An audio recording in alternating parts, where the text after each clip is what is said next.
Semoga Allah SWT memberikan keberkahan Amin.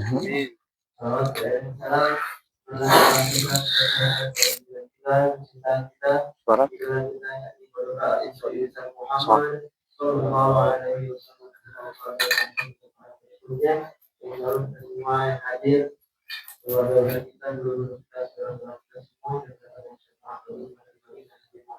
Sallallahu alaihi wasallam. Bersama Ustaz alhamdulillah sholat Amin ya rabbal alamin.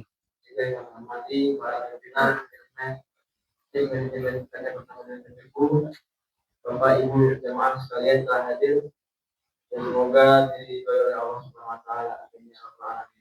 Insyaallah pada hari ini kajian zuhur akan 1 di bulan April Sirah Nabawiyah dengan tema ketika iman berpadu dengan Al-Quran, inspirasi sahabat Nabi Muhammad SAW. Hari ini pemateri yang akan disampaikan oleh Ustaz Asep Sobari MC. Waktu dan tempat kami persilakan dengan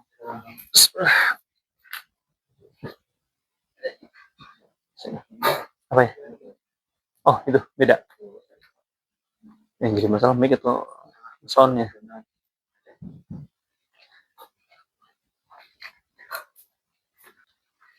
Bismillahirrahmanirrahim. Assalamualaikum warahmatullahi wabarakatuh. Alhamdulillahi rabbil alamin. Hamdan katsiran tayyiban mubarakan fihi kama yuhibbu rabbuna wa yarda. Nusalli wa nusallim ala sayyidina wa nabiyyina wa maulana Muhammadin wa ala alihi wa sahbihi ajma'in wa man ihtada bihadihi wa istanna bi sunnatihi ila yaumiddin, amma ba'd. Saudara-saudaraku muslimin muslimat rahimakumullah, alhamdulillah kita dipertemukan kembali masih di suasana Syawal.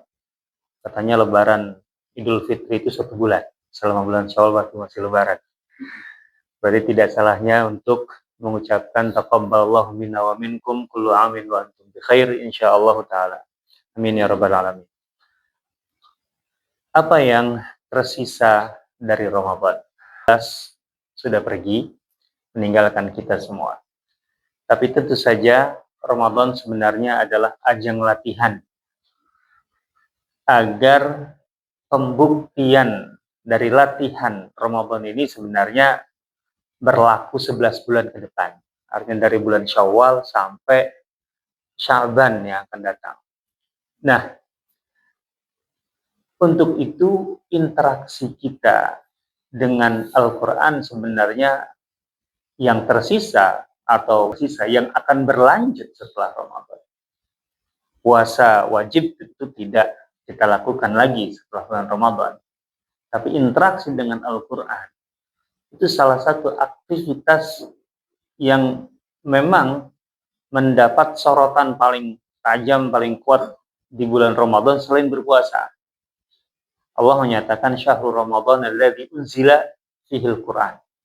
Jadi ketika mengaitkan puasa, kewajiban puasa Ramadan itu dengan Al-Quran. Sehingga hubungan antara Ramadan dengan Al-Quran itu memang hubungan yang tidak terpisahkan. Gitu. Kesuksesan kita di bulan Ramadan itu diantaranya indikatornya adalah bagaimana kita berinteraksi dengan Al-Quran. Dan interaksi dengan Al-Quran tidak tentu saja terbatas di bulan Ramadan. Bahkan kemudian setelah itu, bagaimana Al-Quran menjadi sebagaimana yang Allah katakan hudal linnasi wa bayyinatin minal huda wal furqan. Bagaimana dalam 11 bulan setelah Ramadan itu, sebelum Ramadan yang akan datang, Al-Quran itu menjadi petunjuk kita. Sebenarnya. Yang harus kita dapatkan adalah menggali petunjuk-petunjuk Al-Quran di bulan Ramadan, baik itu menyegarkan kembali, refresh lah istilahnya, atau memang menggali hal-hal baru dalam Al-Quran. Agar kemudian 11 bulan ke depan, kita berpegang pada hasil eksplorasi kita terhadap Al-Quran di bulan Ramadan itu, untuk menjadi panduan atau pedoman hidup kita. Nah, di sini tentu saja mendapatkan model itu kebutuhan kita semua. Bagaimana berinteraksi dengan Al-Quran yang baik. Gitu. Al-Quran ini tentu saja persoalan kita ketika berhadapan Al-Quran. Kita bicara masalah dulu ya. Kita ini tidak berbahasa Arab. Itu pertama. Permasalahan paling mendasar kita sebagai bukan orang Arab, kita tidak berbahasa Arab atau tidak mengerti secara langsung basic dari bahasa Al-Quran. Yaitu bahasa Arab. Tapi jangan pikir bahwa, wah enak ya orang Arab otomatis bisa menyelami Al-Quran karena mereka orang. Enggak juga. Enggak otomatis. Menyelami lain hal. Saya katakan makanya basicnya dulu. Gitu setidaknya. Kalau basic ialah orang Arab pasti ngerti Al-Quran. Sebagaimana anak-anak kita di sini di Indonesia yang sekolahnya di pesantren dan belajar bahasa Arab dengan kuat, basicnya sih oke. Tapi untuk menyelami Al-Quran nggak bisa. Buktinya apa? Al-Quran itu ada tafsirnya. Para ulama kita tuh kan membaca, menulis gitu ya dengan bahasa Arab. Mereka menulis tafsir Al-Quran. Al-Quran itu sampai perlu ditafsirkan. Kan Al-Quran bahasa Arab ditafsirkan pakai bahasa Arab. Itu menunjukkan tidak asal orang Arab bisa berinteraksi dengan Al-Quran. Dalam arti mendalam. Membutuhkan tafsir. Dan kan kita gitu yang orang ajam bukan orang Arab. Yang orang Arab berbicara bahasa Arabnya membutuhkan tafsir. Nah, ini yang jadi persoalan kita.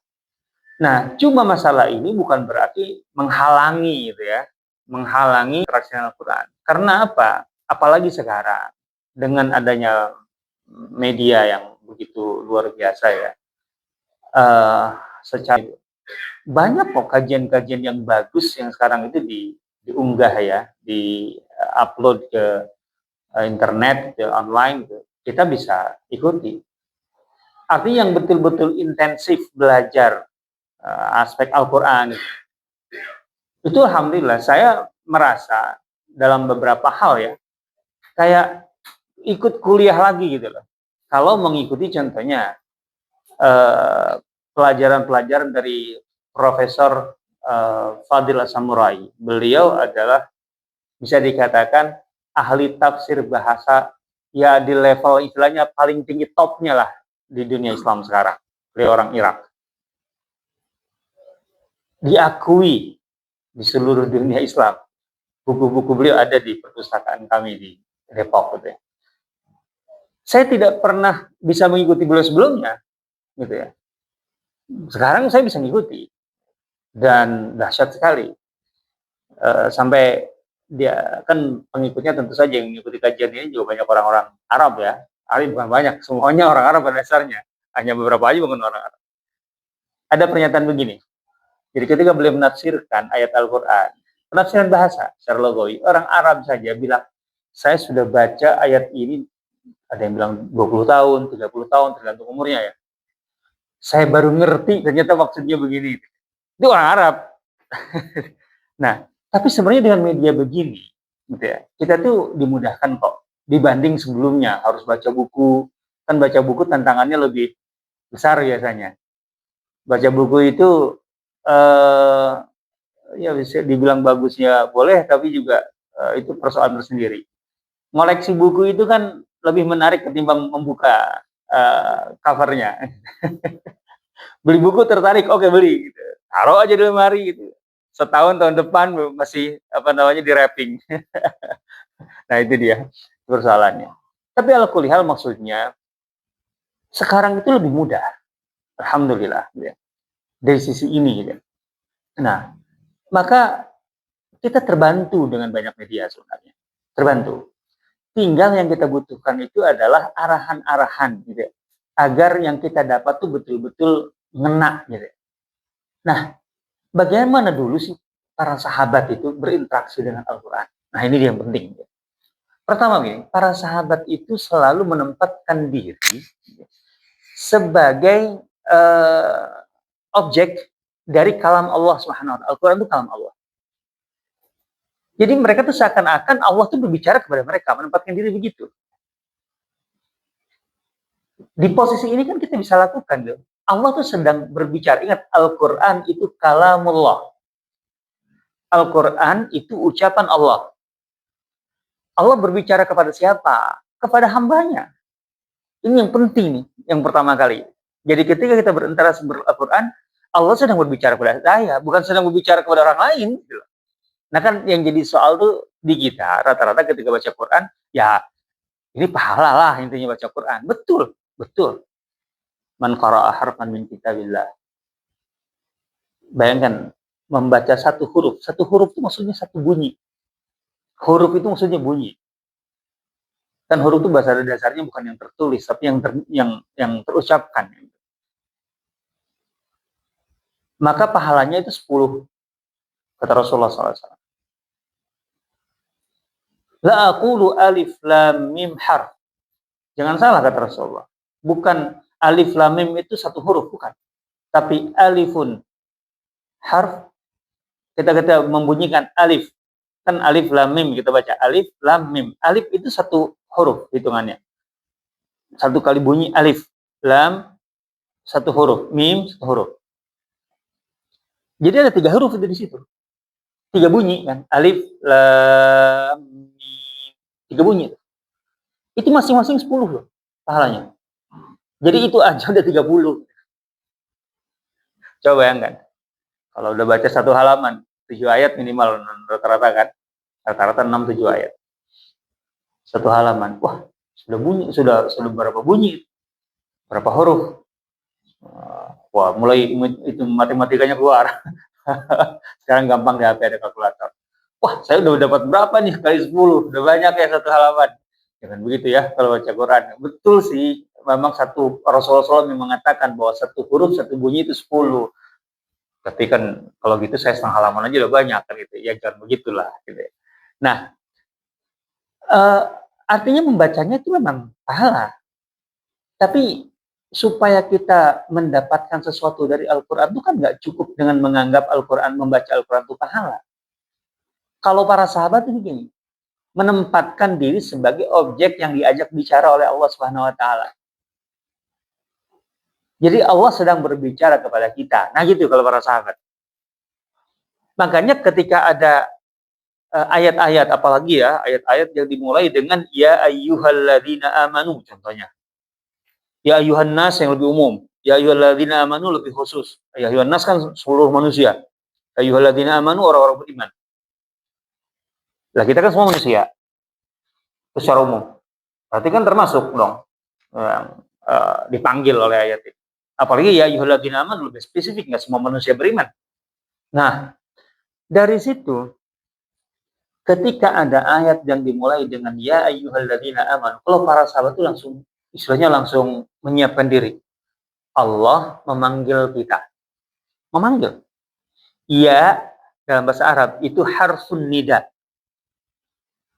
Jadi itu panggilan. Ya, kalau ya ayyuha berarti yang dipanggil bukan satu orang. Ya ayyuha berarti kan banyak. Pasti banyak itu. Ya ayyuhan nas seluruh manusia. Ya ayyuhalladzina wahai segenap orang beriman. Tapi kalau ya saja bisa satu orang. Ya fulan, satu orang. Ya ayyuha semuanya. Ya ayyuhalladzina amanu. Sekarang gini. Kalau kita dipanggil oleh atasan, kira-kira kita siap untuk menyambut panggilannya atau tidak? Pada dasarnya, iya dong. Dipanggil atasan, dipanggil teman aja kita menoleh kan? Menoleh kan? Apalagi atasan. Apalagi panggilannya memang panggilan mau dikasih sesuatu gitu. Enggak gitu. Bukan sekedar tugas ini, mau dikasih tambahan gitu. Wah, pasti suka, senang. Nah, kalau yang manggil itu yang maha tinggi, Allah Azza wa Jalla, yang maha segalanya, memanggil hambanya, ya ayyuhalladzina amanu, wahai hamba-hambaku yang beriman. Para sahabat bukan lagi noleh istilahnya. Itu gemetar kalau para sahabat.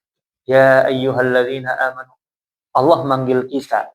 Allah mau apa ya? Mau kita apa gitu. Allah menghendaki kita ini melakukan apa? apa yang Allah akan sampaikan dan apa yang harus aku kerjakan atau apa yang akan aku dapatkan. Oh, itu pasti. Di situ aja sudah ada emosi, dipanggil oleh Allah.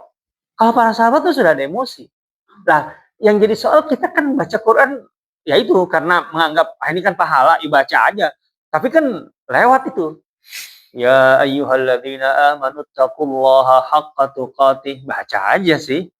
Tapi santai aja. Bahkan bisa sambil ngantuk. Sahabat ketika ayat ini turun.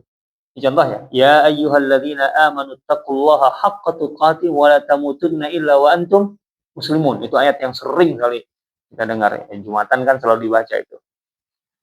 Itu para sahabat, ceritanya, sebab nuzulnya. Ketika mendengar ayat ini diturunkan, itu langsung kaget. Gemetar. Kenapa? Karena Allah manggil. Terus meminta apa nih? Ya ayyuhalladzina amanu taqullah haqqa tuqatih. Hai orang-orang beriman, bertakwalah, takutlah kepada Allah. Mananya sama di Quran. Bertakwalah kepada Allah. Walaupun takwa nggak mesti dasarnya adalah takut. Ya kita itu menghamba kepada Allah tuh bagus kalau kita takut kepada Allah, benar. Gitu ya. Kita tuh harus takutnya tuh kepada Allah, memang benar. Tetapi ketika kita menghamba kepada Allah, mengabdi kepada Allah, beribadah kepada Allah, bukan hanya karena takut. Bahkan ada yang lebih lebih baik daripada dasarnya adalah takut. Menghamba kepada Allah itu. Ya. Mana yang lebih bagus? Nurut karena cinta atau nurut karena takut? Beda kan pasti?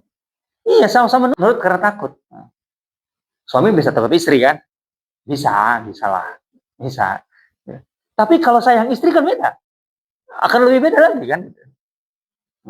Itu istilah yang sudah populer lah, suami takut istri kan. Tapi kalau karena sayang kan akan lain. Gitu loh. Lain rasanya. Nah, jadi dalam takwa itu memang ada takut. Tapi bukan hanya takut yang ada dalam takwa. Lebih dari itu. Hai orang-orang beriman, bertakwalah kepada Allah. Nah, bertakwa kepada Allah haqqa tuqatih, dengan sebenar-benarnya takwa. Berarti takwa di level biasa. Oke. Berarti Allah minta di level atas nih. Lah yang jadi soal ketika ini kan perintah nih. Para sahabat berpikir kalau perintah itu harus dilaksanakan. Kalau laksanakan, batasan operasionalnya gimana? Itu para sahabat. Ayat ini kan sering kita dengar.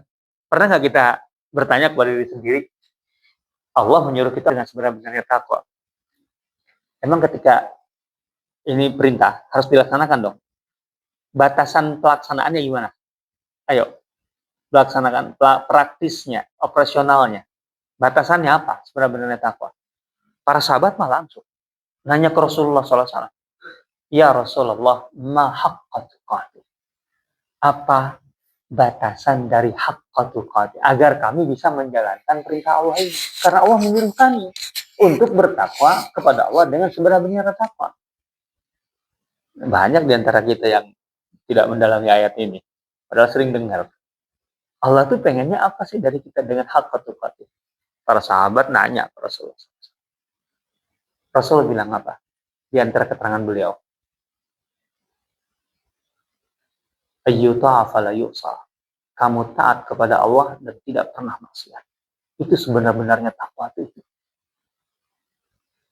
Langsung begidik bersahabat, merinding loh. Lah ketakutan lah. Mana mungkin siapa sih manusia yang taat kepada Allah dan tidak pernah maksiat? Siapa yang bisa? Siapa yang sanggup? Berarti perintah ini nggak akan sanggup dilakukan. Itu merinding mereka. Bukan merinding, ketakutan. Ayyuna yutiqu dzalika ya Rasulullah. Terus apa lagi? Ayyushkara wa la yukfar. Kau mensyukuri setiap nikmatnya dan tidak pernah kufur menikmat. Kita gagal semua nih. Kalau begitu, kalau begini, kalau betul-betul saklek sampai di sini, kita gagal semua nih. Siapa di antara kita yang semua nikmat Allah itu kita syukuri, nggak pernah kita kufuri. Kufur nikmat ya. Kufur nikmat bukan nyembah keris, bukan nyembah apa, bukan kufur nikmat. Syukur nikmat yang merupakan lawan dari kufur nikmat. Bagi laki-laki contohnya. Karena bagi perempuan ada yang spesifik. Bagi laki-laki. Semua nikmat yang kita dapatkan itu, pertama, sepenuhnya kita akui itu memang anugerah dari Allah. Bukan karena faktor kita orang hebat atau orang apa. Artinya, mendapat nikmat, limpahan nikmat itu membuat kita malah tawadhu. Satu. Kedua, semua nikmat yang Allah berikan ini, otomatis kan, kita ini beraktivitas, kita menikmati segala. Bahkan kita makan soto aja, itu kan pasti karena ada nikmat. Bukan masalah sotonya, gigi kita sehat aja kan nikmat. Makan sate dengan sakit gigi, sambil sakit gigi, coba rasain. Apa enaknya sate? Mau cempelemu yang di mana tuh? Tegal aja, rasanya udah bukan empuk lagi kan. Wah, kemarin ditutup itu pas saya lewat itu. Kayaknya saking banyaknya yang makan di situ kali. Maksudnya ditutup jalannya, aksesnya. Disuruh pergi. Nah, coba bayangkan aja. Jadi sakit gigi yang kelihatannya sederhana atau kecil sekali itu bisa membuat ini gini. Semua nikmat yang Allah berikan kepada kita itu kita gunakan sesuai dengan aturan Allah. Coba bayangkan, siapa yang sanggup? Siapa yang sanggup? Kita itu maksiat itu karena nikmat dari Allah. Orang maksiat itu kan diantaranya ya, orang sehat-sehat kemudian maksiat. Bagaimana dia bisa melakukan maksiat kalau bukan karena dia sehat? Sehatnya dari siapa? Dari Allah. Dia pakai untuk durhaka kepada Allah. Hai. Makanya para sahabat ketika mendengar keterangan dari Rasulullah haqqa itu benar-benar ibarat kata sampai shock berat. Ayyuna yutiqu dzalika ya Rasulullah. Ini perintah ini nggak mungkin bisa kita kami laksanakan. Nggak mungkin. Mustahil. Tidak akan ada yang sanggup. Tidak lama turun lagi perintah Allah. Wajahidu fillahi haqqa jihadi. Dan berjihadlah di jalan Allah dengan sebenar-benarnya jihad. Jihad aja udah berat. Ini jihadnya di level paling tinggi. Tidak boleh ada cacat dikit pun. Aduh. Semakin para sahabat itu gemeteran. Ketakutan hidupnya. Sampai kemudian Allah menurunkan. Fattaqullaha mastata'tum. Bertakwalah kepada Allah dalam batas tertinggi yang mampu kau lakukan. Coba kan? Beda. Bertakwalah kepada Allah dalam batas tertinggi yang bisa kamu capai. Kan kalau batasnya dikembalikan kepada kita masing-masing, bisa nggak? Bisa dong. Orang batasannya kita. Kita ini diminta oleh Allah untuk mengupgrade iman, mengupgrade takwa. Artinya batas kita itu memang tidak sama pasti. Batas iman itu. Level iman kita sama. Tapi kita diminta selalu untuk upgrade. Nah, kita diminta oleh Allah dalam bertakwa itu di level tertinggi yang bisa kita capai. Bukan contohnya level Abu Bakar, level Umar. Nggak akan sanggup kita. Nggak akan sanggup. Ini levelnya level masing-masing. Sambil di-upgrade. Gitu loh. Di situ para sahabat lega. Artinya ini mah bisa kami lakukan. Karena kalau ada kurang-kurang dan lain sebagainya, itu masih bisa dimaafkan. Karena standarnya pribadi. Surah Al-Baqarah. Ayat terakhir, ayat 3 ayat terakhir itu. Rabbana la tu'akhidna in nasina aw akhtana.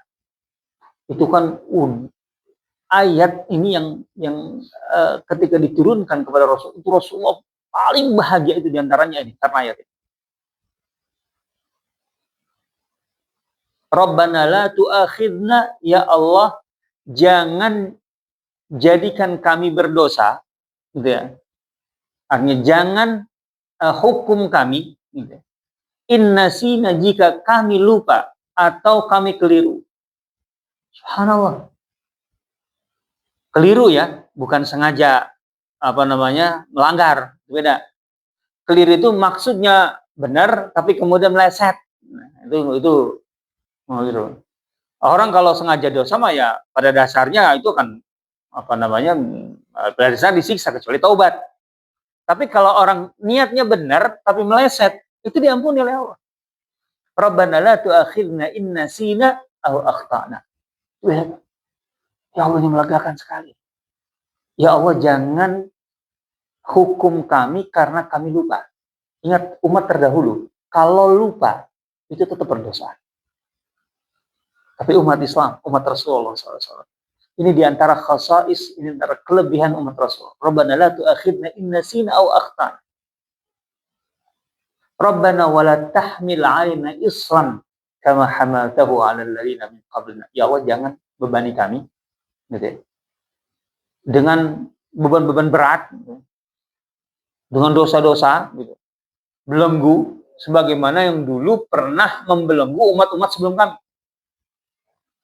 Rabbana wa la tuhammilna, ya Allah, jangan bebani kami dengan beban yang terlalu berat untuk kami pikul, yang tidak sanggup kami pikul.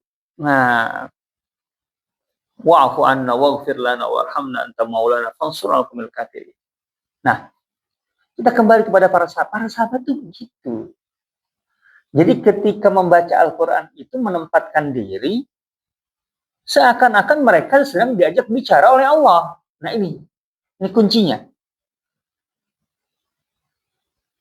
Jadi bacaan kita, bacaan Al-Qur'an itu kita harus upgrade levelnya. Ini yang harus kita lakukan ini selama 11 bulan ke depan, gitu ya. Karena ini sebenarnya adalah kelanjutan yang tidak boleh terputus dari Ramadan. Gitu ya. Berikutnya, para sahabat itu ketika membaca Al-Quran, antara fikir, istilahnya otaknya gitu, dengan emosinya itu aktif berbarengan. Ya memang itu dibutuhkan lebih dari sekedar membaca, harus memahami, mau tidak mau. Ya itu artinya harus ngaji tafsir pelan-pelan, 1 ayat, 2 ayat gitu ya. Ya alhamdulillah kan pengajian kita sekarang banyak. Nah, jadi rasa dengan rasionalitas itu berjalan, berbarengan. Jadi mereka bertafakur, bertadabur, ya. Di saat yang sama mereka itu menyelami ayat-ayat Al-Quran itu dengan rasa yang sangat luar biasa. Saya berikan contoh. Ada seorang sahabat yang bernama Abbad bin Bishr. Abbad bin Bishr ini sahabat Ansar dari kelompok Aus dari Bani Abdul Ashhal. Dia ini termasuk sahabat yang punya kedalaman interaksi dengan Al-Quran yang luar biasa. Dalam sebuah perjalanan perang, Rasulullah SAW dan kaum muslimin kembali. Musuh dikalahkan, tapi sangat mungkin musuh itu ada yang mau ngejar dan lain sebagainya. Sehingga para sahabat akhirnya beristirahat di satu tempat yang tertutup, gitu ya. Hanya ada satu mulut gitu ya untuk masuk ke area itu. Nah, itu kan berarti aman daerahnya. Oke. Sehingga dibutuhkan penjaga, security aja di bagian depan. Nah, waktu itu Rasulullah dan para sahabat itu semuanya lelah. Beliau kemudian mengatakan, man yahrusunal lailah aw kama qala. Siapa yang akan berjaga pada malam hari ini? Maka kemudian Abbad bin Bishr dan Ammar bin Yasir berdua tuh. Jadi para sahabat, Rasulullah dan para sahabat tidur, yang dua ini berjaga. Nah, karena sama-sama lelah, kata Abbad, Ammar, engkau tidur aja dulu, biar aku yang terjaga sendiri. Ya kan nggak mungkin dua-duanya melek, nanti kalau capek sama-sama ngantuk kan tidur semua tuh. Bagaimana supaya bisa ngusir ngantuk? Abbad bin Bishr. Dia wudhu, kemudian dia sholat malam dengan membaca Al-Quran dan bacaan yang sangat panjang. Ini yang agak susah nih kalau kita ya. Kita tuh kan kalau baca Quran bisa ngantuk gitu loh. Nah kalau ini untuk ngusir ngantuk malah baca Quran. Kenapa bisa begitu? Karena tadi di satu sisi rasionalitasnya berjalan, di sisi rasanya pun berjalan. Jadi membaca Al-Quran itu nikmat sekali bagi Abbad itu. Jadi membuat kantuk itu hilang. Karena saking nikmatnya. Membaca kalamullah itu, firman Allah itu. Nah, betul ternyata ada musuh yang mengendap-endap mendekat. Itulah. Dia lihat situasinya, wah ini mereka ada di dalam nih, artinya di area yang tertutup nih, hanya ada, terus kemudian ada yang berdiri di tengah-tengahnya, lagi sholat, gitu kan. Artinya terjaga ini. Nggak berani mendekat juga si musuh ini. Akhirnya dia memanah dari jauh, gitu ya. Kena, betul kena. Ya gimana kan orang di sholat, nggak ngelak, gitu kan. Coba, kena panah pertama. Abbad bin Bishr, lanjutin bacaan Quran. Kemudian bacaan anak panah kedua masih lanjut, gitu. Sampai dia kemudian yang ketiga, dia ruku, sujud, dan kemudian salam terakhir. Pendarahan, dia nepuk Ammar untuk membangunkannya. Ammar terbangun, kaget. Kemudian dia lihat, lah, kau sudah terkena 3 anak panah. Kenapa enggak sejak anak pertama kau membangunkan aku? Apa kata Abbad? Aku tadi sedang tenggelam dalam bacaan Quran. Aku tidak ingin memutus kenikmatan itu. Coba bayangkan, kenikmatan membaca Al-Quran bagi Abbad bin Bishr itu mengalahkan rasa sakit karena dipanah. Itu kan susah itu. Itu susah. Ya memang ini level tinggi sekali lah. Kalau untuk kita mah nggak kebayang gitu. Tapi maksudnya ini sebagai model ya, wajar di level tinggi. Anak-anak kecil di kampung juga kaosnya kalau main bola pakai Messi atau Ronaldo. Nah, walaupun nggak mungkin mereka main di Bernabeu kan. Nah, jadi dia tidak mau memutus bacaan Al-Quran, Abbad nih, karena kenikmatan membaca Al-Quran bagi dia mengalahkan rasa sakit karena anak panah. Titik ini indah sekali, indah sekali. Indah. Nah, berikutnya contoh lain. Ada seorang sahabat, kalau tidak salah, Usaid bin Hudair. Dia sebut Ansar juga. Jadi suatu ketika di tengah malam, bulan purnama. Nah, indahnya bulan purnama itu hanya dirasakan oleh orang-orang yang lahir di kampung dan tidak ada listrik. Kalau sudah ada listrik, sekarang tuh, kalau bagi saya tuh, anak-anak sekarang nggak ngerti indahnya bulan purnama ya. Karena kan setiap malam sama terangnya. Coba di kampung tidak ada listrik, yang tidak ada listrik. Sekali-kali bikinlah acara itu ke tempat yang memang tidak ada listrik, tidak ada sinyal, gitu lah. Pas malam bulan purnama, ya mudah-mudahan aja nggak ada awan. Nah, itu indah sekali. Ini sahabat Usaid bin Hudair tidak mau melewatkan malam seperti itu begitu saja. Dia keluar rumah, anaknya yang masih kecil dibawa tidur, dia baca Quran. Nah, tidak jauh dari situ ada kuda dia yang ditambatkan, kuda yang biasa dipakai untuk berjihad perang, gitu ya. Jadi dia membaca Quran di tengah bulan purnama kayak gitu, tengah malam bulan purnama, anaknya tidur. Baca, kemudian suasana sebenarnya ada perubahan, cuman dia tidak notice lah gitu perubahan itu, kecuali si kudanya meringkik, nggak tenang. Dia pikir ada sesuatu, dia hentikan bacaannya, kuda mulai tenang, dia periksa, oh nggak ada apa-apa, dia lanjutin baca lagi. Wah ternyata kudanya kemudian semakin tidak tenang, melonjak-lonjak gitu. Dia periksa nggak ada apa-apa. Dia berhenti, kemudian dia periksa, kemudian dia lanjut lagi karena tidak ada apa-apa. Ternyata kali ketiga lebih parah lagi. Dia khawatir kudanya lepas dan menginjak anaknya tidur.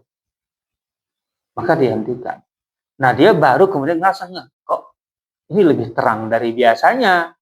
Dia lihat ke atas. Rupanya di atas itu kayak ada semacam kubah, gitu ya. Sedang bergerak perlahan, gitu ya. Naik membumbung ke atas, gitu ya. Dia baru ngeh, oh mungkin ini gitu loh. Kubah besar, indah, ya kayak mungkin gerakannya kayak ubur-ubur lah gitu ya. Gitu loh. Bercahaya kayak lampionnya banyak sekali. Apa ini? Nah paginya dia kemudian menghadap ke Rasulullah. Ya Rasulullah, tadi malam aku begini. Rasulullah sih kata engkau itu malaikat. Malaikat yang mendekat gitu ke bumi karena ingin mendengar lebih dekat atau mendengar dari jarak yang lebih dekat bacaannya. kau sedang membaca Al-Quran. Coba bacaan Al-Qurannya saja bisa mengundang malaikat datang. Kita kalau lagi baca Quran kemudian ada yang datang, malah ketakutan kali ya. Itu malaikat. Andai saja engkau tidak putus itu bacaanmu, dia akan semakin dekat dan Madinah akan terang benderang semuanya, satu kota itu. Orang pasti pada bangun itu. Karena terang betul itu. Ini masih jauh gitu. Ya Rabbi. Itu nggak bisa kalau hanya dibaca sekedar bacaan. Itu pasti dengan rasa, itu pasti dengan itu dia. Generasi ini memang unik. Generasi sahabat tadi. Ada yang mengatakan begini. Kalau kami ingin ketemu dengan seseorang di masa itu, dan untuk memastikan bisa ketemu, ya ketemunya sebelum subuh. Karena sebelum subuh itu sulit untuk kemudian tidak terdengar bacaan Al-Quran di mana-mana. Artinya jam 3, gitu, jam setengah 4, gitu. Itu rumah-rumah itu ramai dengan bacaan Al-Quran. Jadi kalau mau bertamu dan untuk memastikan dia tidak pergi, yaitu sebelum subuh. Karena setelah subuh bisa jadi dia pergi kemana-mana. Coba bayangin, bertamu sebelum subuh. Memang beda budaya sih. Tapi itu karena apa? Itu karena daya tarik Al-Quran yang begitu tinggi bagi generasi ini. Nah, dari sini, jangan berpikir bahwa hanya masalah bacaannya, baik itu dengan otak, isi kepala, ataupun dengan perasaan, gitu ya. Artinya digabungkan di saat yang sama. Tapi para sahabat itu memang manusia yang sangat-sangat terobsesi dengan petunjuk Al-Quran. Kita bayangkan, kata Ibnu Mas'ud, gitu ya. Kami itu para sahabat yang namanya mempelajari ya, bukan sekedar membaca, mempelajari Al-Quran, itu kami bagi menjadi 10 ayat, 10 ayat.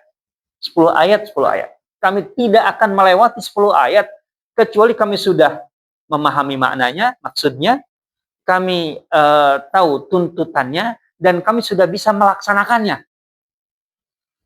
Ini caranya begitu, cara interaksinya. Ya wajar saja kalau kemudian mereka bisa menggali petunjuk-petunjuk Al-Quran. Bisa hidup berdasarkan pedoman Al-Quran. Karena bagi mereka Quran itu pedoman, clear.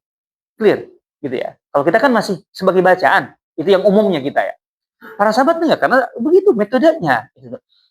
Kemudian, ada satu riwayat dalam Muwatta Imam Malik. Dinyatakan begini. Umar bin Khattab dalam redaksinya itu yakhtim, khatama. Kalau bahasa kita mengkhatamkan. Nah, mengkhatamkan surah Al-Baqarah dalam 12 tahun. Ayo, kira gimana nih pelaksanaannya? 12 tahun mengkhatamkan surah Al-Baqarah. Kalau bacaan kita aja kan sehari juga kurang, itu nggak akan nyampe sehari baca surah Al-Baqarah. Kalau ngafal juga masa sih 12 tahun ngafal surah Al-Baqarah? Bukan. Jadi maksud khatam di sini, Umar itu mengkhatam, mempelajari surah Al-Baqarah dari ayat pertama sampai ayat 280 sekian. Jadi dibaca, digali, gitu ya. Sampai pada tahap ini maksud Allah apa di sini? Dia pahami. Oke, tuntutannya apa? Apa yang harus di setiap ayat itu? Apa yang harus dikerjakan? Dia kerjakan. Jadi Umar bin Khattab itu telah melaksanakan semua isi surah Al-Baqarah sesuai dengan pemahamannya. Dan itu membutuhkan waktu 12 tahun. Lama. Tapi kan kita udah melewatkan 12 tahun juga kan dalam hidup kita. Artinya itu kalau sudah lewat kan cepat sebenarnya. Nggak lama itu. Artinya 12 tahun bisa menghasilkan karya seperti Umar. Dahsyat. Makanya Umar di situ sangat bahagia. Sana harajazuran. Dia langsung bahasa kita selamatan. Syukuran. Menyembelih unta besar. Gitulah. Jadi boleh aja setelah selesai surah apa gitu. Tapi ya jangan Inna A'tainaka Kautsar lah. Itu cepet nanti. Nanti setiap Inna A'tainaka Kautsar 3 ayat menyembelih sapi kan lumayan juga. Jadi Umar itu menyelesaikan itu 2 juz, hampir 2 juz setengah kan itu. Karena harajazuran gitu. Syukuran Umar karena bahagia bisa menyelesaikan surah Al-Baqarah dengan pendekatannya itu. Nah, maka kenapa kemudian Umar yang terkenal begitu tegas bahkan keras gitu ya, Kan ibarat kata wataknya kayak preman lah gitu, wataknya itu. Tapi ada yang tidak bisa disembunyikan oleh Umar. Ada guratan di bagian ujung matanya. Yang itu nggak bisa dihilangkan. Karena saking seringnya Umar kalau baca Quran menangis. Susah. Umar pernah, kan suka ronda malam. Dia kemudian dekat sebuah rumah. Dia di atas keledai. Tertegun karena dari dalam rumah terdengar seseorang membaca surah At-Tur, Wat-Tur, wa kitabim mastur, fi raqqin mansyur. 7 ayat. Inna azaba rabbika lawaqi'. Baru 7 ayat sampai ke ayat ke-7 kan Allah bersumpah dengan 5 hal. Demi bukit Tur Sinai. Demi catatan maksudnya catatan takdir manusia, kitabul mastur. Demi laut, demi apa? Inna azab rabbika lawaqi'. Allah yang mengatakan apa sih dengan sumpahnya? Sesungguhnya azab Tuhanmu pasti berlaku. Pasti terjadi. Umar langsung gemeter kan. Coba ingat ya. Langsung diturun dari keledai dan kemudian dia duduk bersandar di dinding rumah itu. Lemes. 7 ayat. Besok paginya subuh, dia mengimami, kata makmumnya, para sahabat yang lain, kami hampir tidak mendengar suara Umar. Saking lemahnya suaranya. Ada apa gitu? Setelah selesai, biasanya Umar zikir, wirid, itu langsung masuk rumah. Fanauduhu, maka kami jenguk Umar sejak itu. Syahron, 1 bulan Umar sakit, tanpa kami tahu apa sih penyebabnya. Dipikir sakit, Umar sakit kayak gimana gitu. Bukan. Gara-gara 7 ayat itu 1 bulan gak hilang Umar. Memang beda. Gitu loh. Itu yang membuat kenapa level mereka di level itu. Nah, intinya kita harus upgrade cara interaksi kita dengan Al-Quran. Intinya di situ. Dan para sahabat memberikan banyak contoh. Betul, level sahabat tinggi sekali. Tapi bukan berarti apa yang mereka lakukan tidak bisa kita ikuti. Bisa. Mengikuti kan nggak mesti harus di level yang sama. Kan gitu. Nah, intinya mengikutinya. Gitu. Kita harus mengupgrade dan dari upgrade itu kita mendapatkan sesuatu. Al-Quran benar-benar jadi petunjuk dan pedoman. Sebagaimana Allah katakan ketika Allah mengaitkan Ramadan dengan Al-Quran. Bahwa Al-Quran adalah hudan linnas. Pedoman bagi manusia. Wa bayyinatin minal huda. Dan penunjuk arah yang sangat jelas. Gitu ya. Bahkan praktis. Artinya dari Al-Quran kita bisa dapatkan itu. Kita gali. Wal Furqan. Dan menjadi pembeda. Pembeda itu penting dalam hidup kita. Hidup kita nyaman kalau kita bisa membedakan antara benar dan salah. Antara hak dan batil. Antara baik dan buruk. Antara halal dan haram. Itu membuat kita tenang. Hidup itu. Wallahu ta'ala alam. Saya kembalikan kepada pembawa acara kita. Lah mana pembawa acara? Menghilang.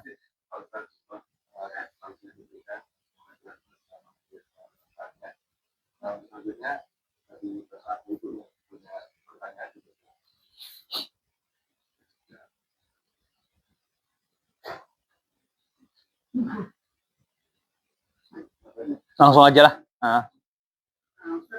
Kita pernah mendengar bahwa ada 5 fase penyusuan dari fase pengajian, sahabat, kemudian nanti kerajaan yang solid sampai nanti kembali kepada masa pengajian. Ya. Pertanyaan saya adalah yang saya sampaikan tadi bahwa kunci atau ciri dari fase sahabat itu biasanya spesial. Nah, pertanyaan adalah ketika ada janji lah kembali kepada masa pengajian, apakah masa itu akan dekat dengan sekarang atau masih akan panjang melihat dengan kondisi Islam saat ini? Ya. Sebenarnya itu bisa lebih didetailkan. Yang pertama adalah nubuah, kenabian. Batasnya jelas. Rasulullah wafat ya selesai. Yang kedua adalah khilafah rasyidah. Gitu ya. khilafah rasyidah atau khilafah ala minhajin nubuwah. Itu juga sudah selesai karena batasnya jelas, clear. Rasulullah SAW juga menjelaskan al-khilafatu ba'di salasuna sanah, yang setelah beliau itu 30 tahun, dan itu dari hitung oleh para ulama di sampai zaman Ali bin Abi Thalib kurang lebih selesai. Gitu. Nah, setelah itu mulk. Mulk itu sering kita artikan kerajaan.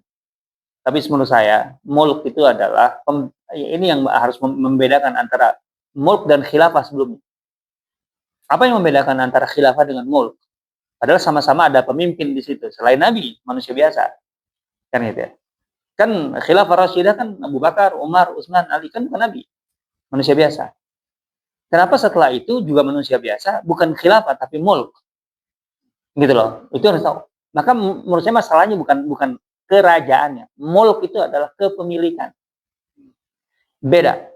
Memimpin sebagai khalifah artinya dia memimpin dengan menempatkan kekuasaan itu adalah titipan dari Allah. Tapi memimpin dengan mulk itu artinya dia merasa menganggap bahwa kepemimpinan ataupun kekuasaan itu adalah miliknya. Nah, penguasa yang merasa memiliki kekuasaan itu juga beda levelnya. Sebenarnya ada detailnya. Ada mulk warahmah. Betul, dia bertindak sebagai pemilik. Gitu ya. Tetapi dia masih punya kasih sayang yang luas. Sehingga kepentingan rakyat itu tetap dia selesaikan. Dia tuntaskan, dia berikan. Walaupun kekuasaannya dia pegang. Beda kalau Khulafaur Rasyidin nggak merasa dia pemilik. Kalau ini pemilik. Makanya nanti penggantinya dia nunjuk gitu. Tapi dianya baik gitu loh. Ke rakyatnya baik. Ada itu mulk warahmah. Baru kemudian ada mulk adud. Gitu. Kalau adud itu sudah dia merasa memiliki, kemudian dia gigit gitu loh. Artinya yang lain itu nggak dapat gitu loh. Yang lain tuh nggak dapat. Dia betul merasa pemilik tunggal atau gimana, mau terserah aku lah gitu. Itu adud. Kacau tuh pasti. Banyak hak yang terabaikan. Ada lagi yang lebih parah, udah mah dia memiliki, gitu. Dia kemudian menyakiti yang lain, bukan sekedar tidak diberi, tapi disakiti. Itu yang disebut dengan jabri, memaksa, gitu loh. Nah itu kacau banget tuh. Ada tiga watak mulk, gitu loh. Jadi penguasa merasa memiliki kekuasaan, tapi dia masih menyayangi rakyatnya. Mulkan warahmah, itu hadis Nabi SAW, gitu ya. Tapi ada mulk adud. Al-mulk adud itu hak orang lain nggak dia kasih, karena semuanya harus ke dia lah, kan gitu. Nah, ada lagi udah mah hak orang lain nggak dikasih, disakiti pula, kan gitu. Lebih parah lagi itu. Nah, kita yang mana ya? Tinggal tafsirkan sendiri. Nah, baru kemudian, setelah itu ada kembali ke khilafah ala minhajin. Artinya yang tiga ini akan terus bermain, bisa berganti-ganti dan sebagainya gitu. Nah, baru yang terakhir itu adalah kembali ke khilafah ala minhajin nubuwah. Potretnya, modelnya, ya Khulafaur Rasyidin. Artinya kalau ingin tahu modelnya, khilafah ala minhajin nubuwah seperti apa? Seperti Khulafaur Rasyidin. Gitu loh. Karena pakai manhaj itu, pakai cara yang sama, gitu ya. Tapi itu bersamaan dengan atau statusnya sebagai tanda kiamat, gitu loh. Artinya sudah betul-betul dekat ke kiamat. Nah, yang nggak boleh atau yang nggak bisa dijawab itu adalah pertanyaan, ini dekat dengan kita atau tidak? Ini masalahnya ghaib. Masalah ghaib mutlak membutuhkan khabar. Ini bukan prediksi, gitu ya. Artinya kita nggak bisa gitu mengatakan bahwa ini semua indikatornya gini, berarti 5 tahun lagi, 10 tahun lagi. Dari mana kesimpulan itu? Gitu ya. Yang penting sebenarnya kalau kita tahu Khulafaur Rasyidin seperti apa, maka kita bisa menggunakan manhaj Khulafaur Rasyidin sebagai indikator untuk membaca khilafah sebelum kiamat, gitu loh intinya. Tapi kalau kita tidak mengerti Khulafaur Rasyidin, kemudian asal ada yang mengklaim kami adalah khilafah minhajin nubuwah, itu bisa gampang ikut itu. Ya jangankan itu, nabi palsu aja banyak pengikutnya, kan gitu. Nabi palsu, Lia Eden udah mati tuh ya, kan gitu. Kan dia mengklaim didatangi malaikat Jibril dan sebagainya, ada pengikutnya kan? Dulu siapa namanya tuh yang di Pasar Minggu tuh? Mossadegh itu ternyata saya baca ya, pengikutnya itu ribuan loh di Indonesia. Kalau bagi saya, namanya orang gila, ya kita nggak usah heran kok ada orang gila gitu. Orang gila itu memang di mana-mana selalu ada. Yang buat heran itu, kok orang gila ada pengikutnya. Yang jadi heran itu pengikutnya itu loh. Orang gila, fenomena orang gila ada. Tapi pengikutnya itu yang jadi, ya, kok bisa ya orang waras ngikuti orang gila? Berarti kan gila semua jadinya kan gitu. Tapi nggak mau lah dibilang gila. Yang penting itu. Jadi kalau kita mempelajari Khulafaur Rasyidun, Abu Bakar, Umar, Utsman, Ali, itu kita akan memiliki parameter atau indikator untuk membaca khilafah yang sebelum kiamat itu. Itu intinya. Tapi itu nggak bisa kita pastikan tanggalnya, tahunnya. Ya enggak lah, nggak bisa. Nggak bisa gitu ya. Kenapa? Karena itu ghaib. Dan ghaib membutuhkan nas. Gitu ya, membutuhkan keterangan dari pemilik ghaib. Siapa yang memiliki ghaib? Itu intinya. Allah Ta'ala.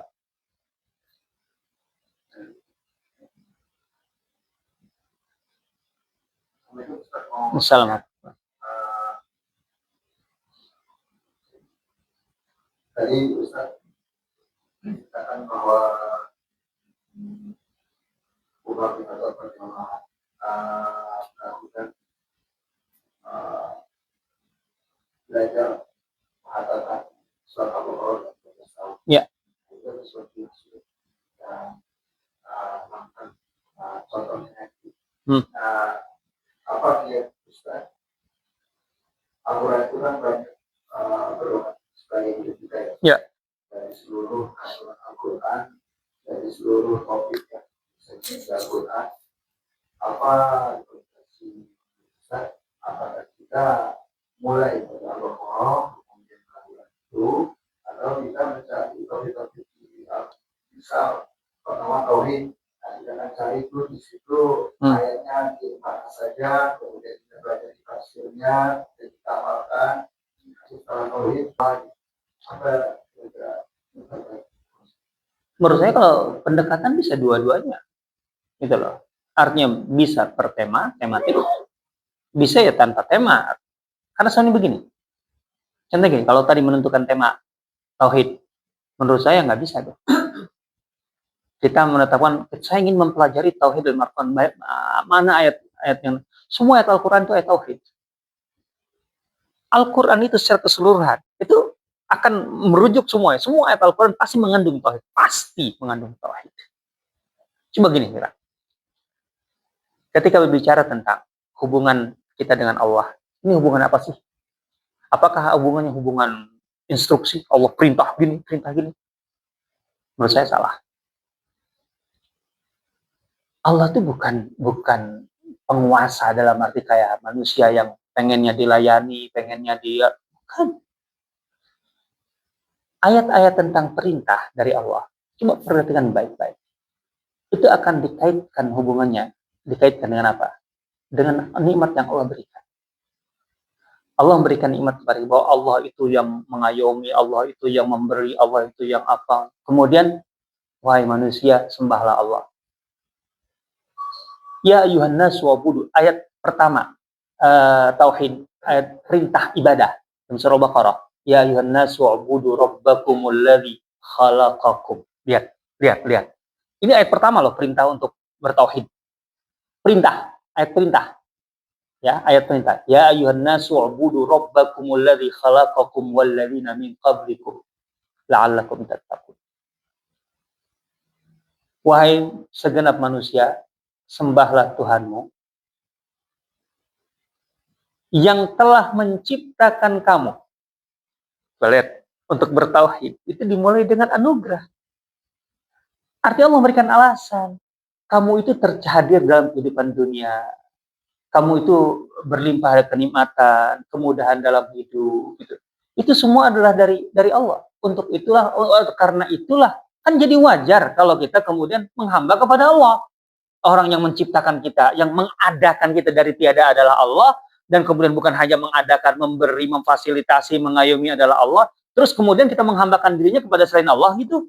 Nah, jadi dari awal bukan masalahnya kayak seorang penguasa gitu. Pokoknya kamu harus gini kan minta dilayani gitu. Allah nggak begitu. Hubungannya adalah hubungan apa? Hubungan ikatan kita kepada Allah. Bahwa Allah lah yang memberikan nikmat, Allah lah yang menganugerahkan apa. Karena itulah, maka ini sangat-sangat clear, jelas pesannya. Sehingga kita tuh bukan sedang diawasi. Kamu harus kayak gitu sesuai kemauan ini. Enggak. Aku beri ini. Bahkan kemudian kalau kamu mau kafir aja. Gitu. Cuman siap-siap aja dengan balasan kan. Faman syaa falyu'min wa man syaa falyakfur. Siapa yang mau berimanlah. Kalau yang kafir lah. Kan gitu.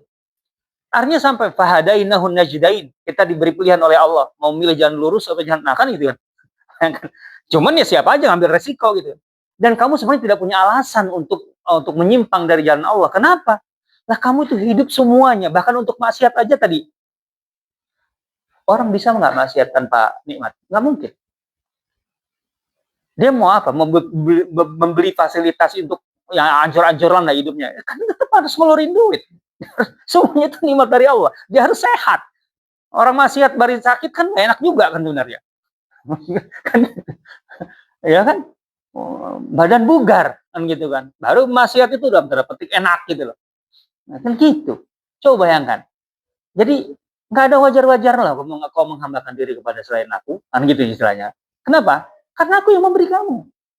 Jadi hubungannya bukan masalah. Pokoknya kamu harus kerjakan. Harus pergi. Kalau enggak, sembelih loh. Enggak. Artinya semua ayat Al-Quran. Kalau kita baca tadi, contohnya bacanya bukan tematis gitu. Dari awal surah Al-Baqarah. Itu akan langsung ketemu tauhid.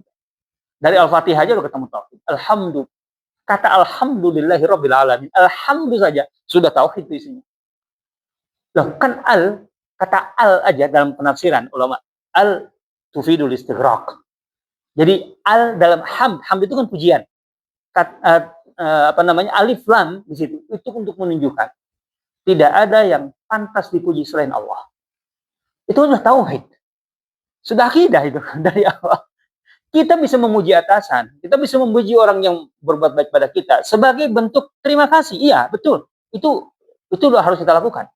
Tapi bukan berarti dia menjadi sumber gitu dari kenikmatan sehingga pujian itu memang dasarnya dari dia. Dia yang layak dipuji, bukan. Yang dipuji adalah Allah.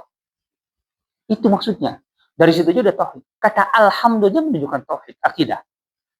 Ya, mungkin kalau mau tema, contohnya temanya tema akhlak ya, contohnya gitu loh. Itu oke. Kalau tema akhlak, ayat-ayat yang terkait dengan tema akhlak, temanya tema hukum, oke.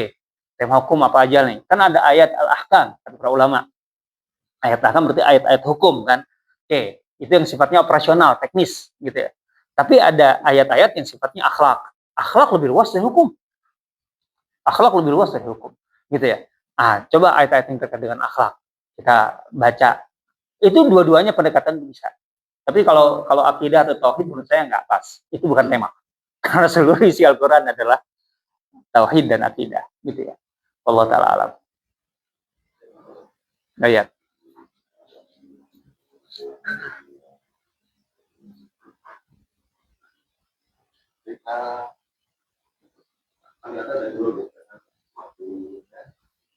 Sebelum kita akhiri, menyampaikan informasi ini untuk minggu depan, yang kedua, hari Rabu, tanggal 8 bersama dengan jalan, untuk tema masih muncul, kemudian untuk bahan ketiga, kalau akan meneruskan pembahasan mengenai hari kelima, hari kesempatan, tanggal 25 hari Rabu,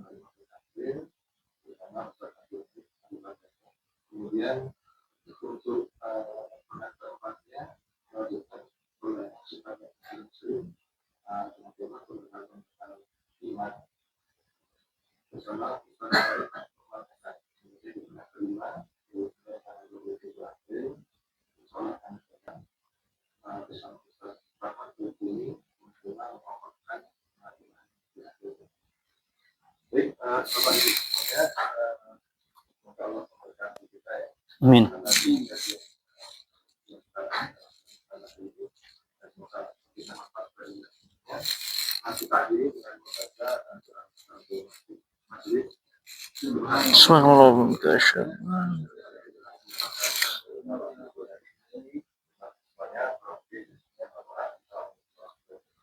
Waalaikumsalam warahmatullahi wabarakatuh.